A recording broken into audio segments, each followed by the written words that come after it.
Welcome to Tucker Carlson tonight. It is a stable of so-called conspiracy theories that at the highest levels of politics and finance, there is a shadowy cabal of pedophiles who use their power to hide the crimes they commit against children.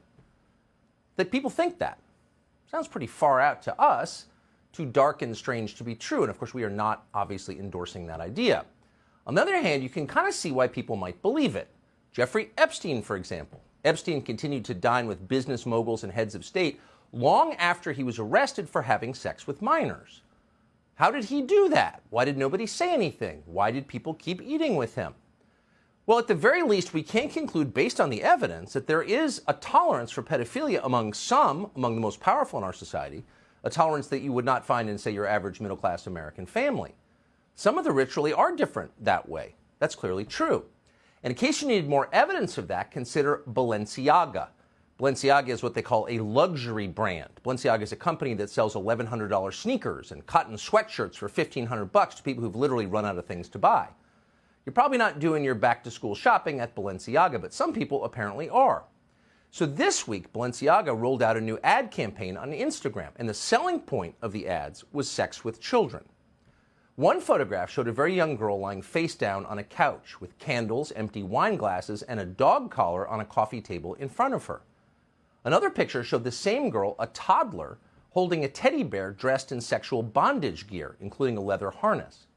And then, in case you missed the point, we're for pedophilia at Balenciaga. Another picture made it explicit. That picture showed pages from a Supreme Court opinion that struck down a law designed to fight child pornography.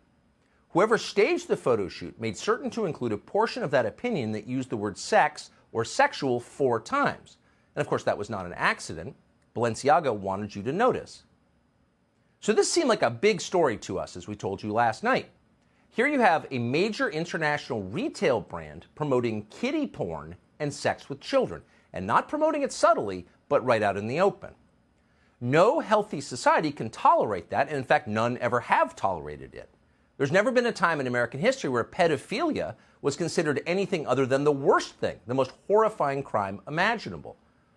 Pedophiles famously get killed in prison because even murderers consider them immoral. That's how out of bounds it is and has always been to sexualize children. It's totally unacceptable.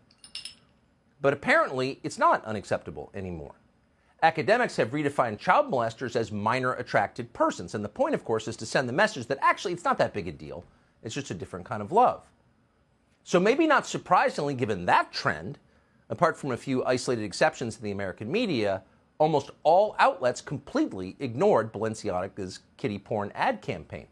There was not a single story about it in the New York Times this morning, or in Jeff Bezos' Washington Post, or on CNN or NBC. There was no talk of an investigation or a boycott.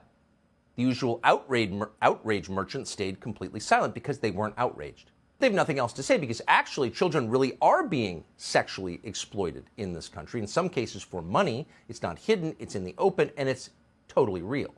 This summer, for example, Matt Walsh exposed the atrocities underway at Vanderbilt Medical Center in Nashville. A physician there admitted to mutilating the genitals of children because it's a profit center for the hospital. Watch this.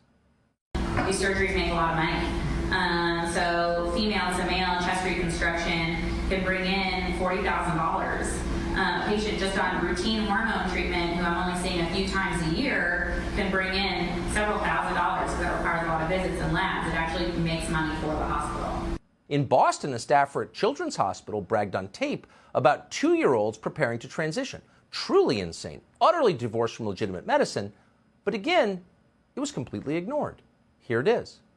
So most of the patients that we have in the GEMS clinic actually know their gender, usually around the age of puberty, but a good portion of children do know as early as seemingly from the womb, and they will usually express their gender identity as very young children, some as soon as they can talk. They might say phrases such as I'm a girl, or I'm a boy, or I'm going to be a woman, or I'm going to be a mom. Kids know very, very early. So in the GEMS clinic we see a variety of young children all the way down to ages 2 and 3, and usually up to the ages of 9.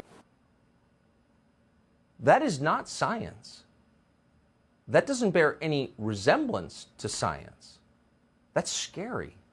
And yet the media choose to ignore it. Why? Because no decent person can look that or any of this in the face without wincing, because it's just too awful.